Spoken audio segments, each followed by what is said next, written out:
Oh gitu. Anjingnya.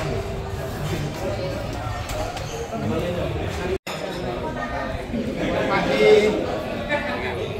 Biasa semua.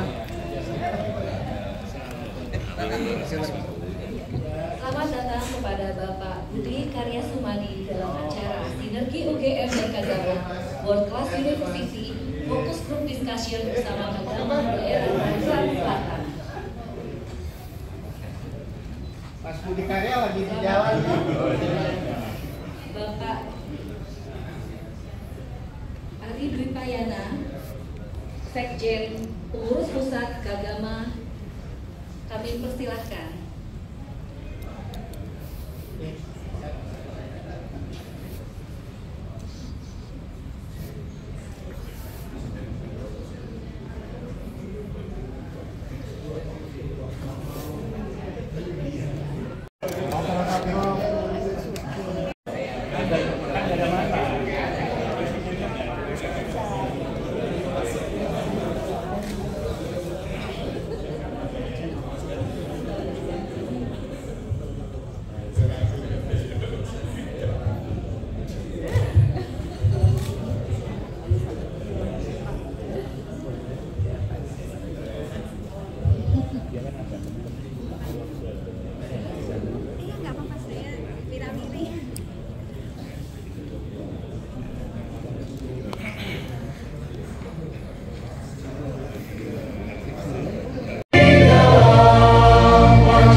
Dan juga Mas Ali yang luar biasa, juga ada Mas Kolil, ada Mas Sanjay juga, ada Mas Tomo, Suartomo. UGM saat ini sedang banyak mengembangkan program. Kalau mungkin pengembangan penelitian transnasional hingga hilirisasi sekarang semakin diperkuat dengan akan diresmikannya insya Allah di tahun ini, mungkin di bulan Februari sebelum pemilu ya Mas, gedung inovasi dan kreativitas, jadi yang kita sebut dengan GIK. GIK itu singkatan dari Gelanggang Inovasi dan Kreativitas. Di situ adalah tempat kalau disebut sebagai melting pot antara para akademisi dan praktisi. Sudah di inisiasi, mungkin sekitar sekarang ada 60 korporat yang masuk ke dalam GIK. Jadi kita berharap bahwa dunia akademik ini betul-betul link dengan kebutuhan yang ada di lapangan dan mahasiswa terlibat, karena bagaimanapun mahasiswa sebagai generasi penerus yang akan datang ini dia mempunyai inovasi pemikiran yang sangat futuristik gitu ya. Nah ini yang kita harapkan nanti akan menghasilkan banyak ide-ide inovatif, sekaligus juga kita menekankan atau mendorong untuk dapat dilakukannya talent scouting ya sejak awal, sehingga mereka lulusan-lulusan UGM yang pasti akan masuk UGM itu susah itu dapat diserap di tempat-tempat terbaik dan memberi kontribusi terbaik bagi bangsa.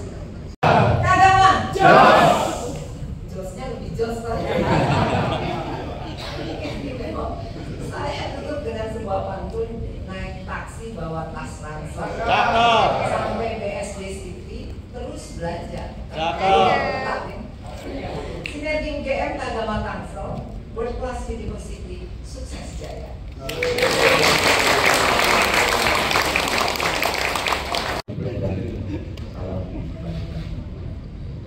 Yang kami bersama-sama ada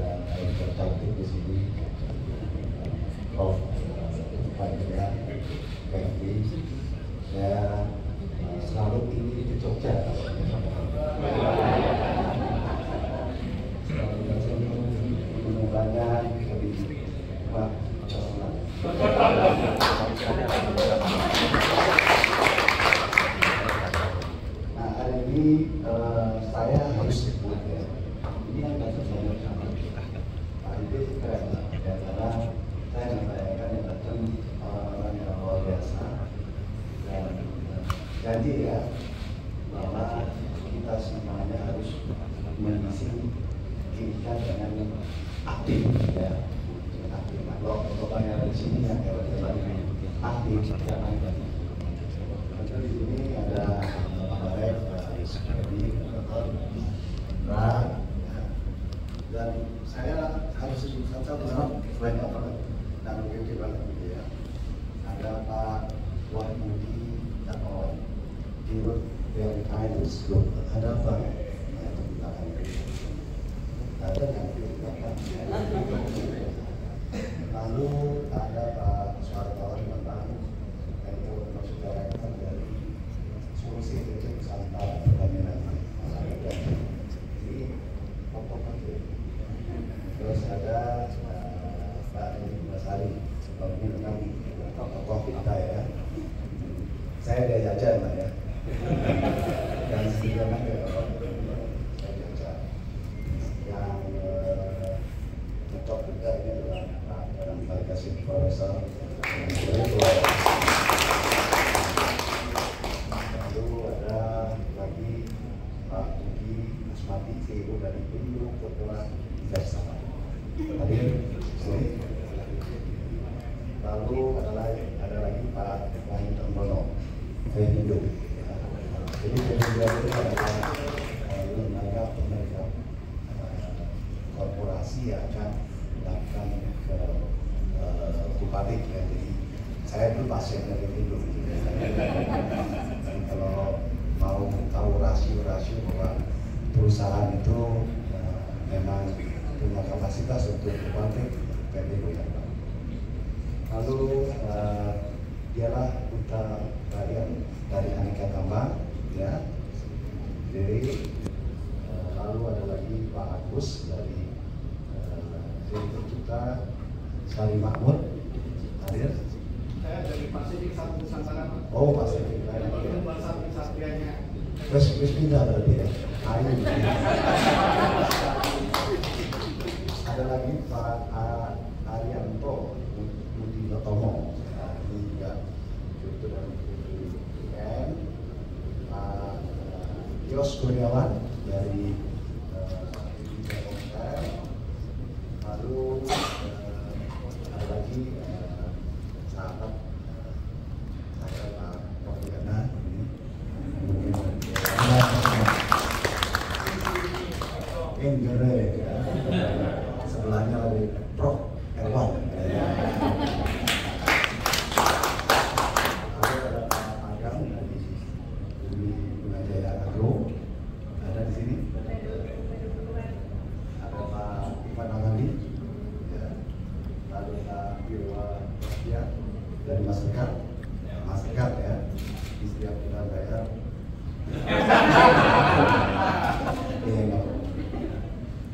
Lalu ada lagi Pak Ari Plastina. Eksekutif dari US Indonesia. Uangnya ada ketemu di sana. Saya dulu kliennya di BIA juga. Singapore Company dan cukup mumpuni ya kalau pinjam duit cukup banyak banget. Lalu ada Bu Sri Winarti, konsultan desainer ya, yang ada di saya ya. Pak Joko, ya dari teknologi usul ya, ada di sini. Pak Yuswadi kita kenal, motivator. Ada dari Pak Dr. Erwan dari Brin Serpong. Angkatan Estes Wijaya dari Plasmulia. Ini dosen-dosen. Bu Rektor, tentu saya surprise hari ini. Bu Rektor bisa tahu dilengkapi dengan Pak Rek, Pak Didi juga lengkap dengan pakai merahnya. Dekat-dekat dari merah itu. Lalu tentu kita selalu menang dalam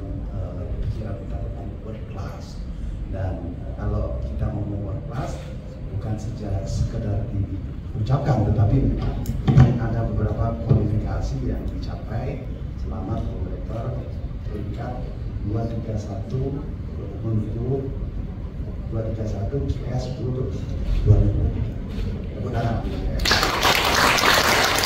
Luar biasa. Kagak mau. Sekali lagi. Video sekali lagi.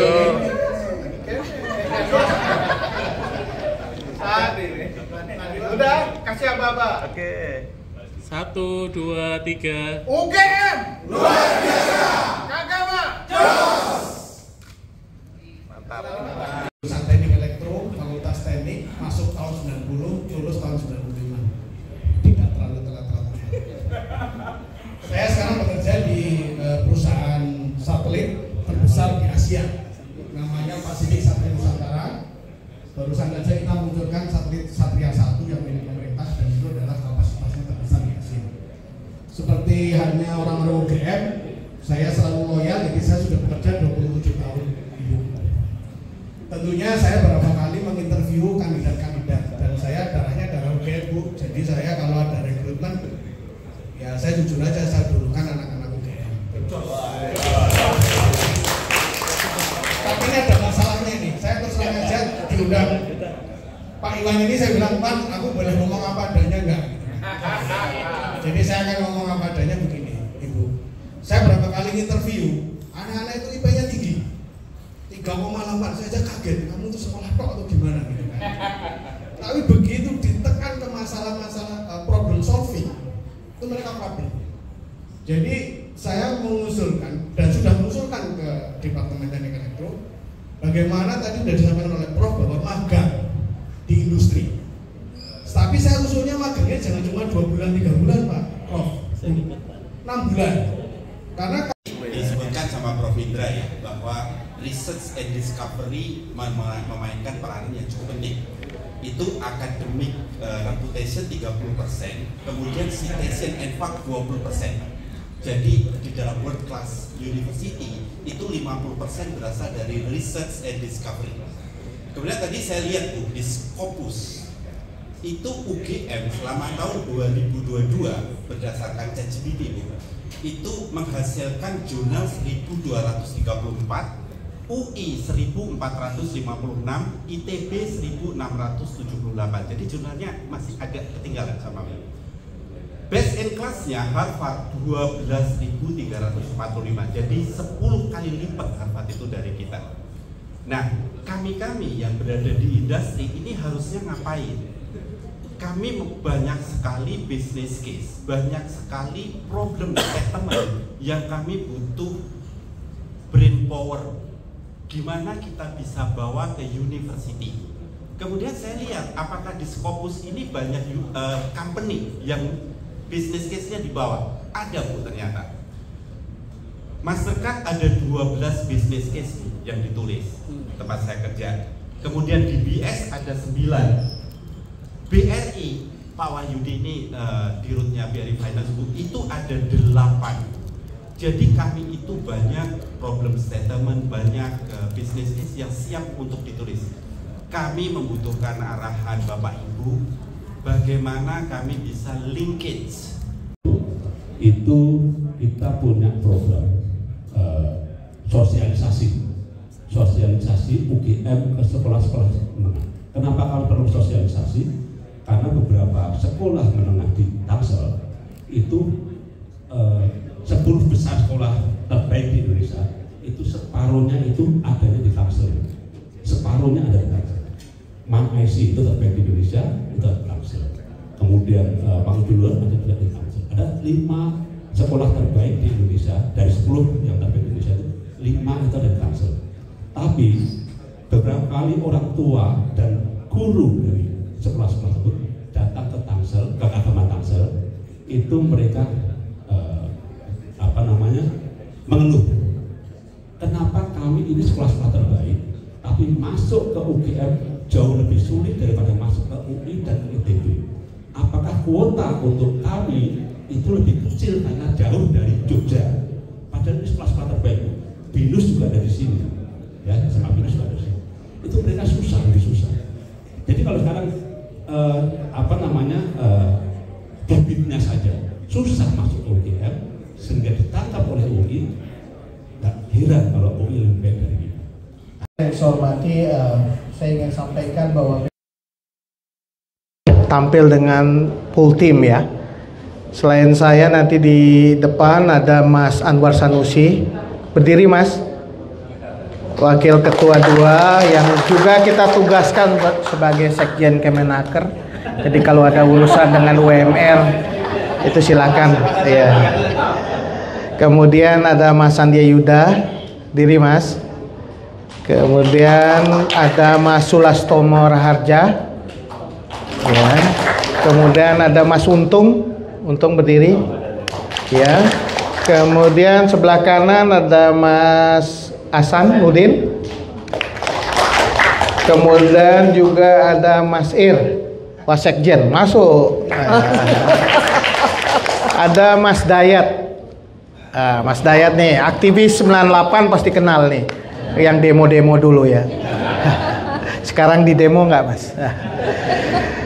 Jadi Bapak Ibu sekalian, pertama PPK Gama mengapresiasi cara berpikir baru yang kita ingin bangun ke depan. Jadi kita tidak ingin membangun reputasi saja, tetapi memperkuat kontribusi. Jadi kalau hanya memperbesar atau mempertinggi reputasi, seperti tadi dengan cara kita masuk ranking dunia, tetapi kita tidak juga di sisi lain membangun kontribusi yang lebih besar, baik itu pada masyarakat, bangsa dan negara, itu reputasi hanya menarik perhatian dunia tetapi tidak banyak memberikan dampak pada masyarakat. Jadi dua hal ini harus kita betul-betul jaga. Reputasi yang tinggi tetapi kontribusi yang semakin besar. Tetapi saya menyadari untuk mencapai itu tidak mungkin kalau kita tidak memperkuat sinergi antara UGM dengan alumni. Itulah sebabnya mengapa dalam program-program Kagama dalam 9 tahun terakhir kita membangun tagline sinergi UGM dan Kagama. Kita mulai dengan hal yang sederhana. Kantor alumninya kita jadiin satu. Kalau dulu di Balai Gedung Pusat, kantor alumni punya UGM, kita Wisma Kagama. Dua tempat yang terpisah. Datanya juga beda-beda. UGM punya database alumni, Kagama juga punya database alumni. Kita lakukan pertama kali adalah mengintegrasikan ini menjadi satu kantor. Jadi Bapak Ibu sekalian, kalau ke UGM sekarang cukup datang ke kantor alumni UGM. Di situ nanti kan ketemu yang ngurusin alumni di Gedung Pusat, ada di situ kantornya. Kagama, PPK Gama ada juga di situ. Database yang kita juga bangun juga integratif atau terintegrasi. Ini penting sekali supaya gerak langkah kita itu semakin padu ke depan. Tidak bisa berjalan sendiri-sendiri gitu. Dan database menjadi sesuatu yang sangat penting. Ini PR kita yang perlu kita perkuat, karena kita belum bisa memperbaharui database alumni ini. Misalnya dalam pengertian Bapak Ibu sekalian sekarang ini sudah berada di posisi di mana saja. Di pemerintahan, di korporasi, di NGO, atau di mana saja. Lembaga internasional, multinasional, corporation, posisinya di mana? Kita belum punya sistem yang bisa mengupdate terus perkembangan itu. Padahal ini penting sekali. Karena apa? Supaya kita tidak tiap tahun ketika ngisi survei, Pak Indra, kita mengumpulkan seperti ini. Kita catat lagi alamat emailnya, karena kita sudah punya sistem database yang bagus. Ini mungkin PR kita ke depan, supaya kita betul punya data alumni yang terperbaharui terus-menerus. Bahkan alumni berkepentingan terhadap itu. Karena kalau dia sekarang di tempat kerjanya, dia berkepentingan supaya mengetahui sebenarnya terisi atau di alumni tempat lain di mana saja, atau setidaknya dia menjadi satu entry point dari universitas ketika masuk ke organisasi atau korporasi yang ada. Jadi ini menurut saya PR kita ke depan, bagaimana kita memperbarui data alumni yang lebih baik. Yang kedua, Bapak Ibu sekalian, saya apresiasi ada melting pot baru namanya Gelanggang Inovasi dan Kreativitas. Ini gagasan besar. Artinya bisa mempertemukan akademia dengan praktisi. Saya kira ini ide yang kita harus dukung bersama-sama. Karena problem kita semua ego sektoral, universitas bicara apa, praktisi bicara apa. Tapi melting pot, Bu Rektor, itu akan berguna kalau masing-masing terbuka untuk menerima pembaharuan yang terjadi dalam interaksi itu. Salah satu contohnya sederhana. Ketika alumni berinteraksi di Gelanggang Inovasi dan Kreativitas, banyak masukan. Tadi soal case study dan lain-lain penting sekali jadi hal yang sangat penting di dalam dunia kerja. Tetapi ketika mereka bertemu di Gelanggang, tidak ada impact-nya terhadap kurikulum di program studi. Program studinya tetap jalan dengan gaya mereka sendiri gitu. Maka ini penting sekali bagaimana praktisi dan alumni yang masuk ke Gelanggang Inovasi ini punya impact juga terhadap proses pembelajaran dan kurikulum yang diajarkan di dalam dunia perguruan tinggi itu sendiri. Saya kira ini sudah lama sekali di Fakultas Kedokteran dimulai dengan problem solving, kan Bu? Ya, problem based learning itu sudah diajarkan, tetapi tidak semua. Di program studi di Universitas Gadjah Mada berbasis itu. Nah, gimana caranya GIK ini menjadi satu pintu masuk supaya pembaharuan di dalam kurikulum dan pembelajaran di dalam program studi itu juga dilakukan.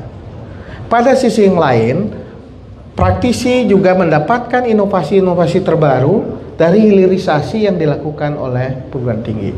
Setidaknya bisa titip case study yang tadi disampaikan oleh Pak Agus tadi, beberapa Pak Iwan juga, berbagai kasus-kasus yang muncul di dalam dunia praktis juga bisa dipelajari di kampus.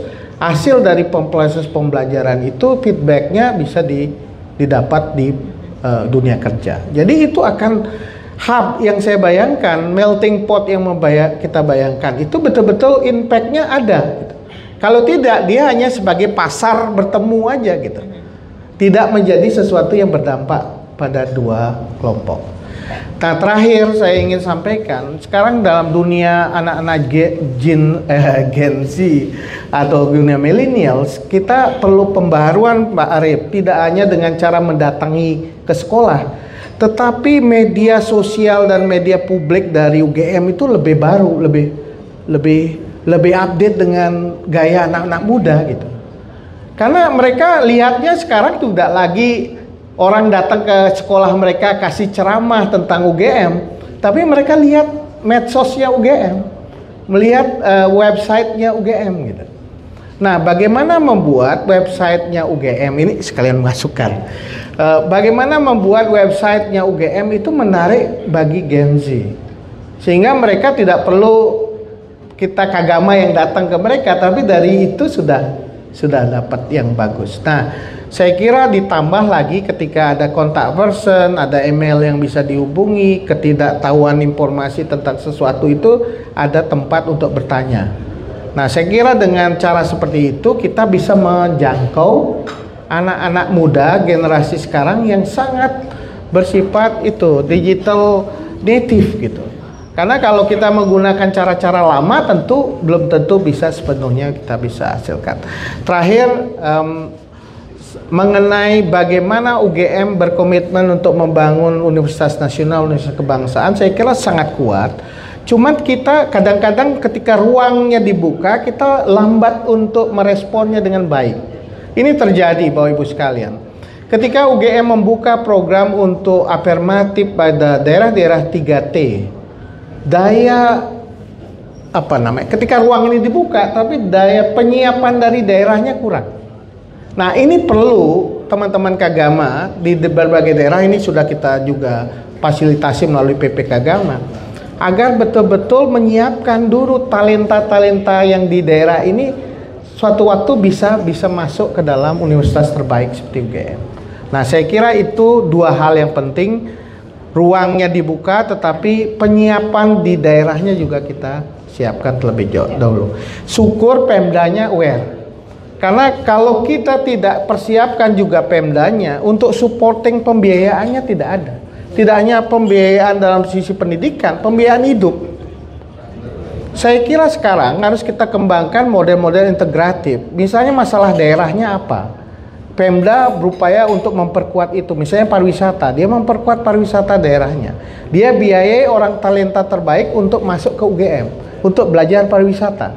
Ketika dia belajar pariwisata di UGM, dia kembali ke daerahnya, dia bisa sanggup untuk melakukan perubahan. Itu integratif yang saya bayangkan. Jadi ke depan model-model seperti itu tidak hanya untuk daerah, tapi untuk korporasi juga. Jadi korporasi bisa mengembangkan satu model pendidikan kerjasama dengan UGM, masalah yang mereka temui apa dilempar ke UGM untuk sekolah. Ketika dia balik, dia bisa menjadi talenta yang juga terbaik untuk menyelesaikan masalahnya. Sekira itu, terima kasih. Pak Didi? Materinya cukup berat.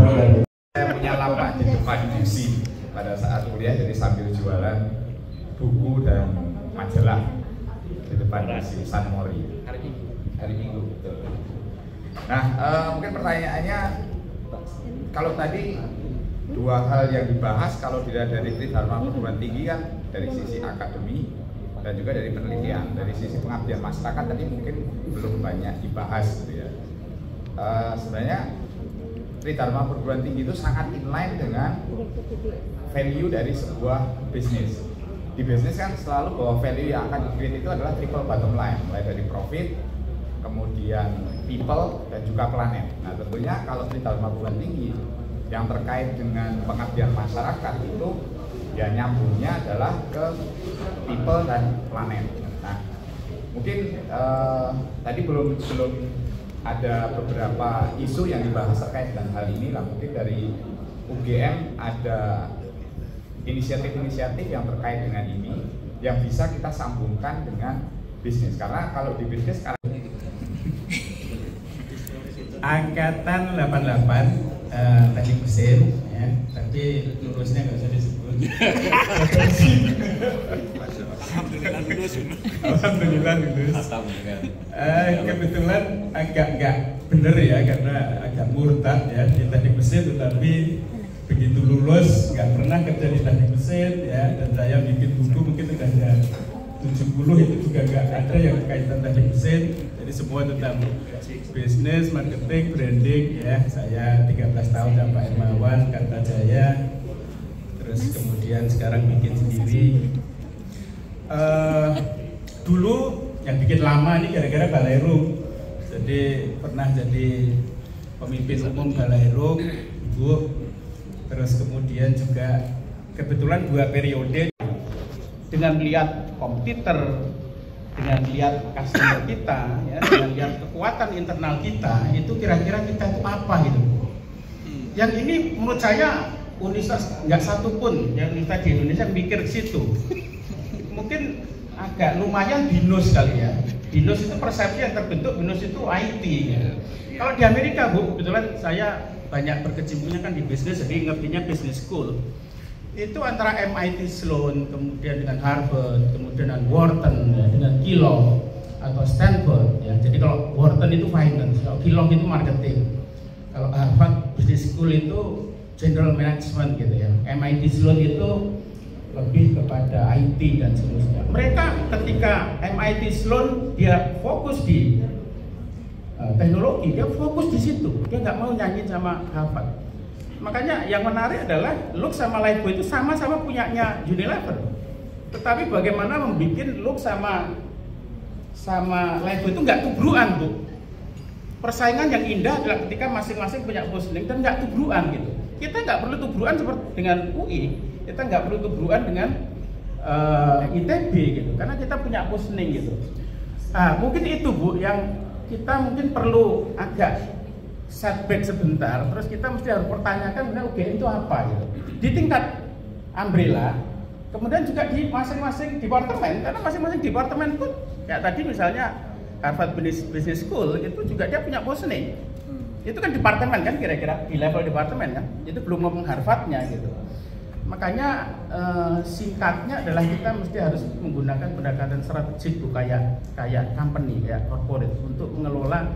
Karena kalau kita sudah menetapkan positioning, strategi positioning, itu arahnya nanti ke alokasi resource tuh. Itu perusahaan sehebat apapun pasti resource-nya terbatas. Nah, resource yang terbatas itu harus kita alokasikan di bidang-bidang yang kita menguat di situ. Jangan semakin kita bisa semua, semakin kita nggak bisa semua. Nah, saya takutnya gitu, kita ngajak teman-teman alumni semua, kita bikin ini, kita bikin itu, tanpa jelas kita koridornya di mana gitu. Tadi ada risetnya, reputasi. Konsumen itu lihat ngisi survei, yang dilihat adalah yang dia ingat. Ya tadi itu, bahwa looks itu adalah kecantikan, lifebuoy adalah kesehatan. Itu yang menentukan itu. Terus 91 terus 96. Kebetulan memang awal karir saya di petrochemical, tapi banyak kan di oil and gas, di konsultasi. Jadi saya 17 tahun di teknik, kemudian saya dipercayakan untuk mengurus ini konsultansi company di PGN, Holding Gasnya Pertamina. Kebetulan dia punya service company konsultasi engineering. Jadi bisnis license kami di engineering dan konsultasi juga inspection dan survei. Nah, yang ingin saya sampaikan di sini adalah memang saya tidak mengamati detail perkembangan UGM, juga saya bukan orang HRD yang mencari orang yang kandidat-kandidat gitu secara detail. Cuman setiap kali kami berinteraksi itu kelihatannya yang lulusan-lulusan ini kelihatannya kurang ya dalam English proficiency. Kalau kita world class itu kan English proficiency harus kuat, tidak hanya sekedar writing atau reporting, tapi juga bargaining, negotiating gitu. Itu yang berat, karena kita kalau di konsultasi ketika sudah masuk ke proses license offshore, itu banyak berdeal dengan perusahaan asing, karena kita memang patennya kurang banyak, dia juga sudah established gitu ya, misalnya UOP atau mungkin ya liquefaction itu, kemudian offshore ya, teknologi itu biasanya mereka tuh asing. Dan kalau kita tidak bisa negotiating, tidak bisa berdebat dalam bahasa Inggris, ya itu agak repot nih, karena kita akan ditekan, posisinya selalu akan ditekan, akan diarahkan untuk mengikuti skenario mereka. Saya alumni Fakultas Ekonomi 91 lulus 96, satu angkatan. Saya mungkin ini ya, tadi saya menyambut baik ya yang Pak Ari sampaikan bahwa database itu sangat penting. Database alumni itu sesuatu yang sebenarnya banyak bisa membantu. Seperti tadi Pak Agus Budi menyebutkan bahwa sering kita nggak bisa ikut tender gitu ya. Itu sebenarnya karena seringnya tidak tahu bahwa oh ini sesama alumni gitu ya. Sering tidak tahu gitu. Nah, kalau kita punya database yang bagus, itu akan sangat membantu. Ya, juga membantu Pak Indra tadi Pak. Pada saat pemeringkat datang itu mereka nggak harus nyari, ya. Tapi UGM yang menyampaikan database ini loh alumni kami. Dan kalau misalnya benar-benar terintegrasi, benar-benar detail, itu informasinya itu merupakan nilai tambah tersendiri pasti buat UGM. Nah, masalahnya Pak, setiap tahun Bapak akan menghadapi masalah yang sama. Men-trace ya Pak ya, alumni ada di mana sih? Kenapa?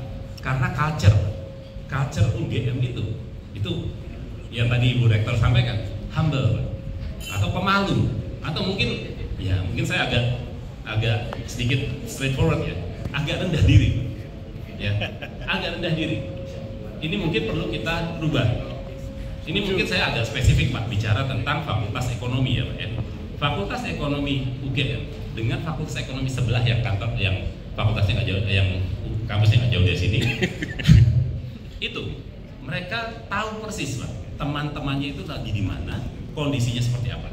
Sehingga pada saat misalnya ada satu orang bilang, saya nggak ada kerjaan ya, itu mereka langsung, oke, saya bantu, oke, siapa yang bisa bantu dia, gitu Pak.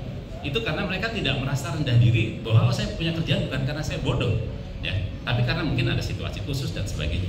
Dan teman-temannya tahu persis bahwa oh si A, si B ini orangnya seperti ini.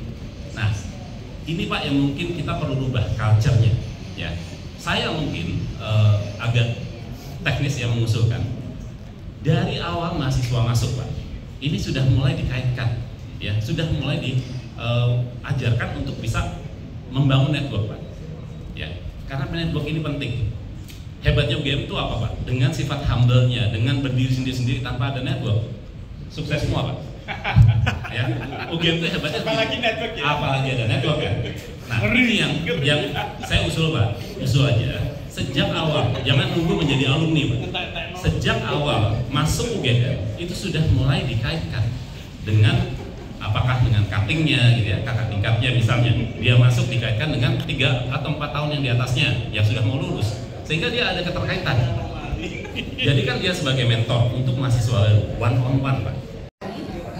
Saya kebetulan sekarang sedang bekerja di Bank BBS. Kenapa saya bilang seperti ini adalah karena saya lulusan Fakultas Ekonomi tahun 94. Saya generasi Z ya Pak ya. Jadi kalau kita lihat generasi saya itu adalah generasi yang mengejar karir, mengejar uang. Dan sekarang di sini saya bisa bangga, bisa bilang bahwa saya di posisi sekarang ini karena saya banyak melakukan kesalahan. Dan saya banyak belajar dari orang, dari teman-teman semua saya banyak belajar. Tadi kayak saya duduk di sini aja, bapak-bapak ini pada sering cerita, oh seperti itu gitu. Saya jadi belajar. Interaksi di sini hobi saya itu adalah observasi human being. Saya suka banget observasi. Nah, saya kalau boleh saya memberikan saran. Kita tuh kadang-kadang yang kita lihat itu adalah kebanyakan itu adalah semua yang sifatnya adalah infrastruktur ataupun misalnya sesuatu yang sifatnya substance ataupun itu kognitif. Saya saya sekarang udah dibilang bahwa saya melakukan kesalahan karena saya sempat belajar tentang psikoterapi. Dan kalau saya lihat juga di universitas yang mantap-mantap ya di dunia, itu rata-rata mereka universitasnya memiliki departemen filosofi yang bagus. Dan filosofi itu diajarkan di bisnis. Karena kan saya dari Fakultas Ekonomi, yang kalau kita mau tanya strategi, kita bisa sekarang tanya ke ChatGPT. Kita menghitung duit, future value of money, kita bisa tanya ChatGPT juga. Jadi apapun itu sebenarnya bisa di-provide oleh teknologi. Tapi yang saya belajarin adalah kebijaksanaan kita untuk menggunakan teknologi ataupun kebijaksanaan kita untuk problem solving, untuk memberikan ke others, itu tuh proses yang ternyata tuh panjang buat ngertinya gitu. Dan setelah saya melakukan banyak sekali kesalahan, itu saya akhirnya sadar. Dan saya juga sekolah, dan saya tahu bahwa sebenarnya kalau ini filosofi of life itu diajarkan juga di university, itu akan impactnya tuh bagus buat kita. Menurut saya sebenarnya nanti mau bicara. Kalau saya sebelum saya di School of Science dengan matematis pasti yang di mohon berkenan kalau ke Jakarta atau PSG mampir ke pasti yang Jadi saya tidak bertanya ataupun memberi saran sama rektor Indonesia. Tapi ini satu keprihatinan bersama. Kami di Prasetya Mulia melihat bahwa saat ini Indonesia itu memiliki tantangan yang besar, yaitu terjebak sebagai negara dengan penghasilan menengah, itu dikatakan country. Nah, persoalan yang kami lihat adalah karena sains dan literasi di Indonesia itu rendah. Jadi mewujudkan masyarakat berbasis sains ini menjadi salah satu visi kami, sehingga kami mendirikan School of Science Indonesia dengan matematis. Dan kami mengajak UGM bersama-sama untuk mendorong peningkatan sains dan literasi di Indonesia untuk membentuk masyarakat yang berbasiskan sains. Beberapa kali saya ke UGM, ke Teknik Elektro dan juga ke IPA, dan saat ini kita sedang membicarakan strategi lain seperti apa yang bisa kita lakukan bersama-sama untuk mendorong terwujudnya masyarakat berbasis sains, karena ini akan membantu Indonesia untuk meningkatkan penghasilan dari penduduknya. Angkatan 85, walaupun orang-orang ngomong saya lulusan 95. Nggak percaya kalau saya dikata. Masih muda. Talk show di UGM, saya bilang angkatan 55, yang benar mas. Ya sudah lihat. Setuju. Saya termasuk salah seorang yang amat bangga dengan UGM. Jadi alumni UGM itu saya bangga banget, dan saya juga melihat banyak sekali orang-orang UGM itu yang sukses ya. Jadi pada saat melihat ranking kita 263, saya agak sedikit tidak percaya. Saya pikir mungkin harus 100 besar, bukan 263. Kenapa? Kita lihat presiden saja dari UGM. Presiden. Kamus presiden satu. Kemudian menteri-menteri, Menko, berapa dari UGM? Capres. Iya kan? Kepala staf kepresidenan dari UGM. Jadi secara branding UGM ini amat kuat. Capres 4. Saya pikirnya begitu. Itu dari segi ilmu sosial, tapi dari segi teknologi atau dari segi teknik. Tadi orang teknik banyak yang bicara ya. Semua bicaranya teknis. Jadi bukan bicara yang lebih. Aku murtad aku dari global. teknik ke Kecuali Pak Yusuf Hadi tadi bicara strategi. Pak Ari tadi bicara mengenai reputasi dan kontribusi. Wah, ini bagus banget. Jadi reputasi kita tergantung kontribusi sebenarnya. Begitu kita banyak berkontribusi, otomatis reputasi naik. Jadi nggak usah dikhawatirkan mengenai reputasi. Jadi yang penting bagaimana kontribusi UGM ke masyarakat sesuai dengan identitasnya. Identitas kita adalah universitas yang betul-betul mengutamakan masyarakat yang lebih bawah. Seperti itu kan? Setahu saya seperti itu, masyarakat desa. Bagaimana kita bisa berkontribusi lebih besar kepada masyarakat Indonesia. Mengenai ranking, saya pikir antara ranking dengan Indonesia itu ada korelasinya. Begitu Indonesia di bawah, ranking UGM juga di bawah. Begitu Indonesia naik, rankingnya juga naik. Country origin namanya. Jadi sulit. Kita seperti nomor 8, tapi Indonesia GNP-nya rendah. Jadi ini ada hubungan ya, kemajuan suatu negara terhadap universitas itu ada kaitan. Nah, PR-nya adalah tadi seperti saya katakan, banyak pejabat-pejabat kita itu lulusan UGM dan itu bisa digunakan sebagai branding. Bagaimana kita memarketing orang-orang ini supaya brandnya makin naik. Tetapi PR UGM yang paling besar adalah di bidang teknologi. Ini saya kerja di perusahaan Korea, PMA Korea, startup 30 tahun yang lalu. Pada saat saya kerja itu karyawannya cuma 7, sekarang 50.000 karyawan. Saya kerja di Nike Manufacturing, jadi selama 30 tahun saya itu bekerja di perusahaan Korea sampai sekarang. Jadi dari posisi marketing staff sampai dengan GM. Sekarang posisi saya sebagai Senior Vice President. Dan mungkin Anda tahu pimpinan Korea Chambers of Commerce, Mr. Sekasong, itu adalah owner perusahaannya dan saya bekerja sama dia. Annyeonghaseyo. Membuat air bersih cangkringan, namanya bagus lagi. Saya pegawai negeri, saya antropolog. Apa yang saya lakukan? Saya masuk ke desa-desa. Hampir semua desa-desa saya sudah lihat. Yang dibutuhkan adalah air bersih. Saya bicara dengan LSM yang saya lakukan itu dengan CAM, ya CAM itu Belanda, Brandspreken ya, Infrared Understand. Dan saya masuk ke sana dan saya di Muna itu saya menemukan air bersih yang tidak pernah dikelola. Dia di suatu tempat hanya lihat alam. Saya cerita, sore-sore itu saya lihat banyak relawan keluar. Ternyata saya tanya, dari mana? Itu dari gua. Ada gua, banyak relawan. Saya naik ke atas. Itu namanya kontunaga. Saya lempar batu berapa kali. Terakhir saya lempar celung dengan bunyi air. Saya bilang sama pemerintah, gimana kalau kita buat itu? Buatlah, kita masuk ke situ 51 meter dalamnya. Sekarang dimulai itu air bersih semua. Yang dibutuhkan orang desa itu air bersih. Bukan teori Gajah Mada bagaimana. Saya kalau Bapak Ibu ke sana, di sana telepon pajak, BNI Susiro, Universitas Gajah Mada ada. Tapi bukan nama saya, UGM-nya yang penting. Saya masuk ke Irian, Papua. Karena saya pegawai negeri, tidak ada berani ke sana. Saya ketemu yang namanya UPN. Celakanya itu ada alumni Gajah Mada Fakultas Hukum.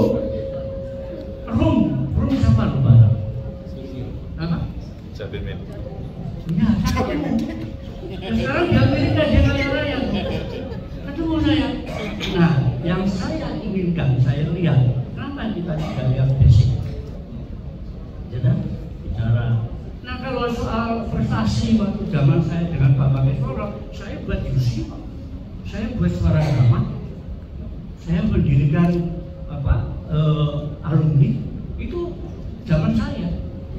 Rumah-rumah yang di Universitas Gajah Mada itu yang sekarang punya alumni itu kita awalnya.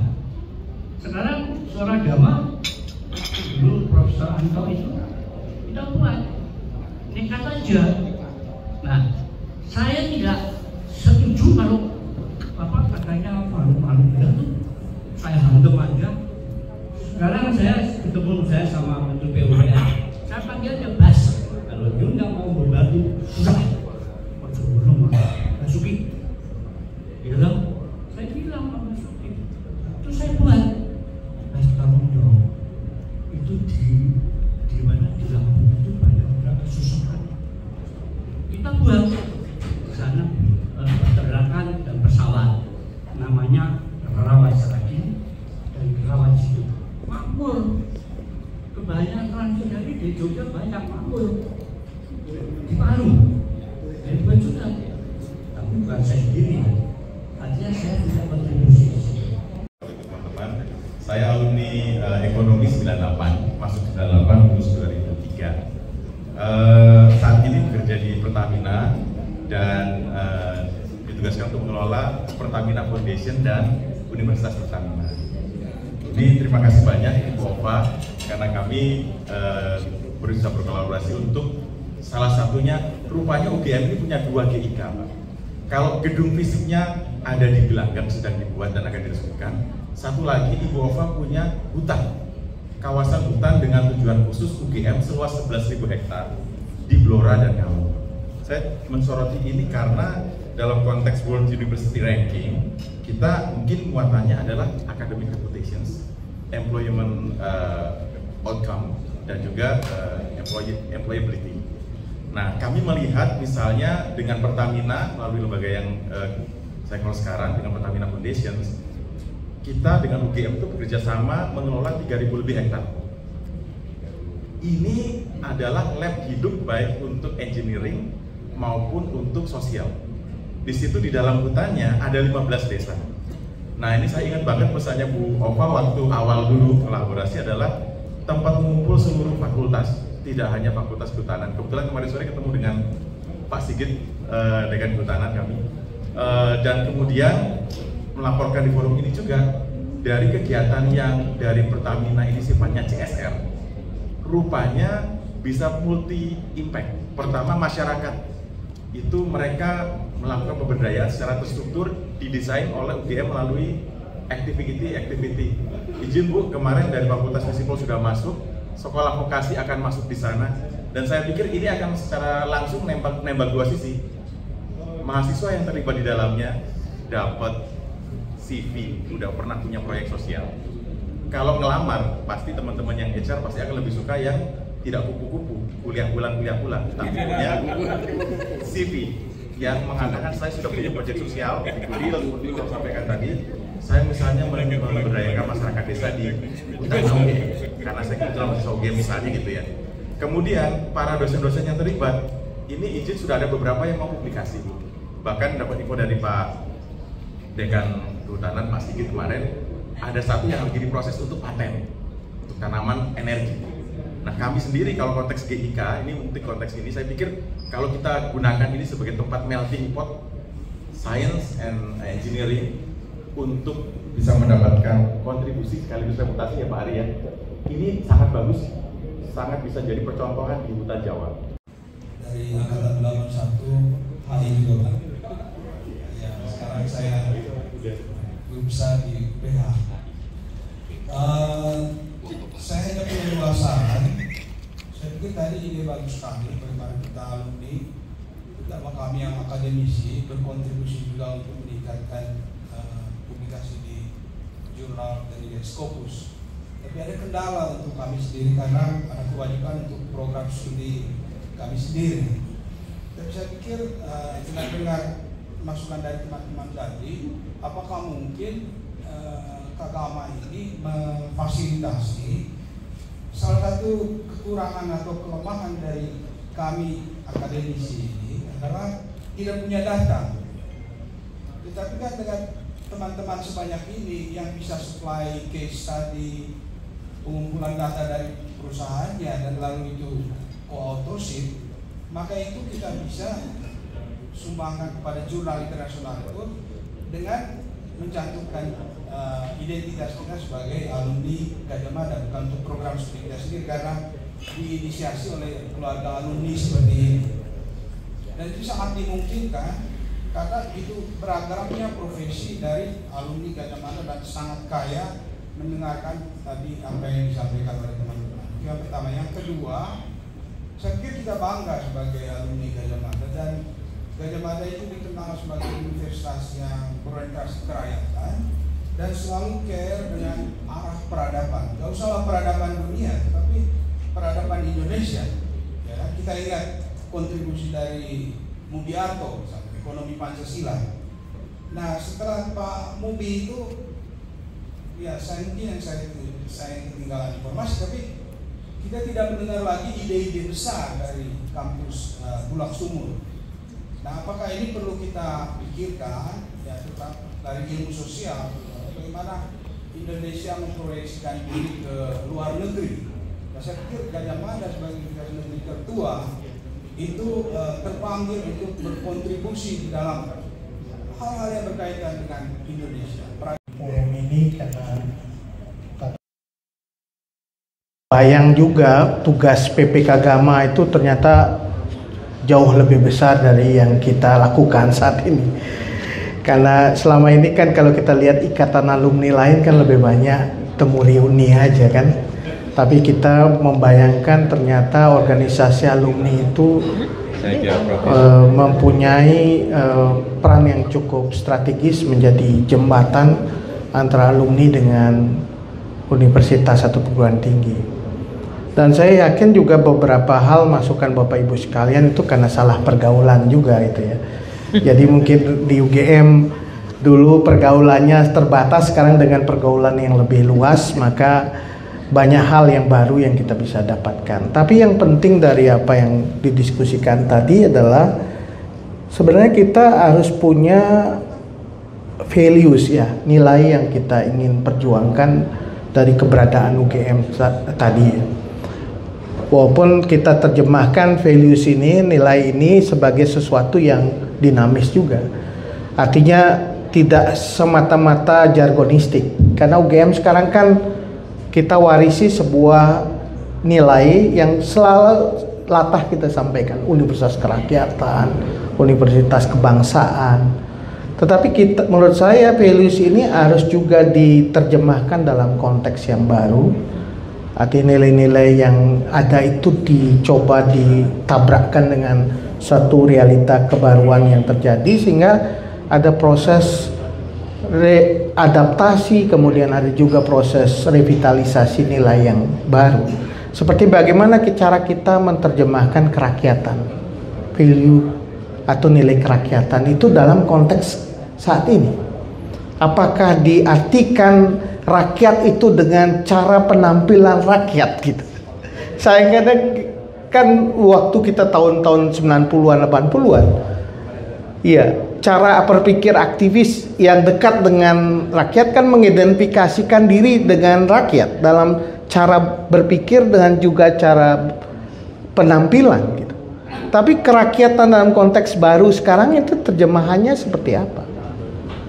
Perpihakan seperti apa yang kita ingin bangun dalam kerakyatan? Itu saya kira perlu ada proses rekontekstualisasi dan juga adaptasi dan juga revitalisasi terhadap values itu, dan tugas kita bersama dengan universitas untuk mencari yang seperti apa itu. Karena turunan dari values ini tadi disinggung oleh Mas Wahyudi, kemudian juga oleh beberapa teman tadi adalah pada culture dan juga karakter. Karena kalau kita tidak coba telusuri lagi values itu ke dalam karakter yang kita ingin bangun dari mahasiswa Gajah Mada itu, kita kehilangan, ada gap itu. Values-nya begini tetapi karakter yang terbangun beda dengan values yang ada. Oleh karena itu penting sekali kita menurunkan dalam strategi internalisasi nilai. Sebelum tadi Mas Yuswadi bicara soal strategi berhadap dengan kompetisi, tapi internalisasi nilai dalam karakter itu ya kita ingin rumuskan. Apakah betul rendah diri itu karakter yang dihasilkan dari values yang ada? Padahal values-nya nggak bicara rendah diri loh. Ada sesuatu yang salah berarti dalam strategi internalisasi kita. Di mana kesalahannya? Apakah pada sistem pembelajaran yang dibangun, pada sistem ekstra kampus, hidden curriculum yang terbangun dari peer group yang ada, atau apa gitu? Itu kan kita harus cari. Jangan-jangan ada persoalan yang gap yang cukup tajam antara nilai dengan cara kita menginternalisasi nilai itu, dan akhirnya membentuk yang tadi yang tidak kita inginkan. Nah, oleh karena itu saya setuju mungkin sekarang dengan menggunakan teknik yang baru, kita sebut socio entrepreneurship misalnya, socio entrepreneur.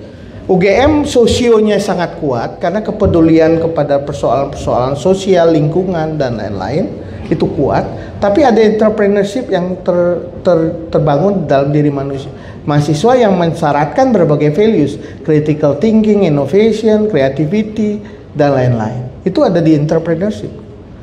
Oleh karena itu kuliah socio entrepreneurship atau prinsip-prinsip socio entrepreneurship itu yang kemudian harus diinjeksikan ke dalam berbagai perkuliahan maupun di luar perkuliahan, termasuk dalam orientasi mahasiswa baru. Tadi Mas Wahyudi mengatakan ketika ospek tidak hanya soal inklusivitas tetapi juga soal membangun socio entrepreneurship itu ya.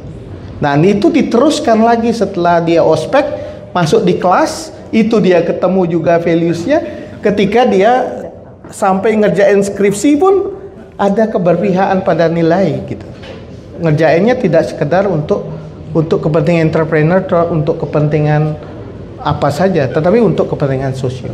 Nah, itu yang ingin saya sampaikan. Mudah-mudahan ini juga jadi PR kita di dalam kampus. Karena saya juga kalau selesai ini kan kembali ke jadi dosen gitu. Jadi problem bagaimana menginternalisasi values itu ke dalam budaya dan juga dalam karakter. Nah, kalau karakter ini sudah terbentuk, gampang gitu. Lulusan UGM pede sekali, percaya diri karena dia sudah dibekali tadi dengan nilai yang cukup kuat gitu. Saya kira itu yang ingin saya sampaikan, karena kita tidak bisa mengatakan hasil itu kan bagian dari proses gitu. Tidak pernah hasil mengkhianati proses kan begitu. Jadi proses ini yang kita benahi supaya menghasilkan hasil lulusan yang lebih baik. Nah, selain tadi memperkuat reputasi, strateginya seperti apa dan kontribusi. Terima kasih. Baik, terima kasih.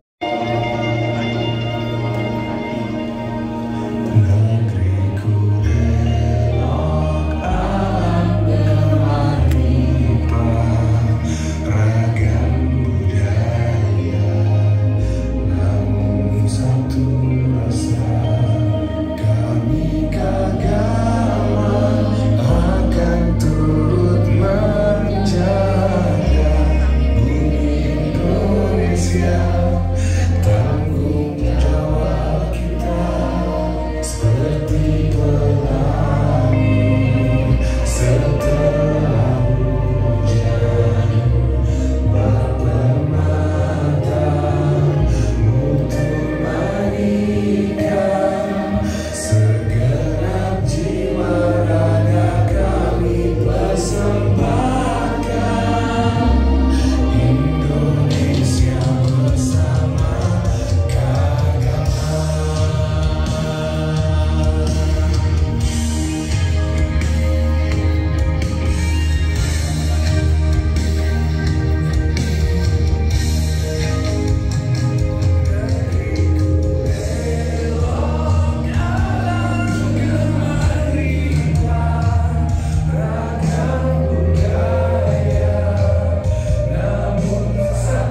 saya mewakili tim yang udah bikin sendiri dong.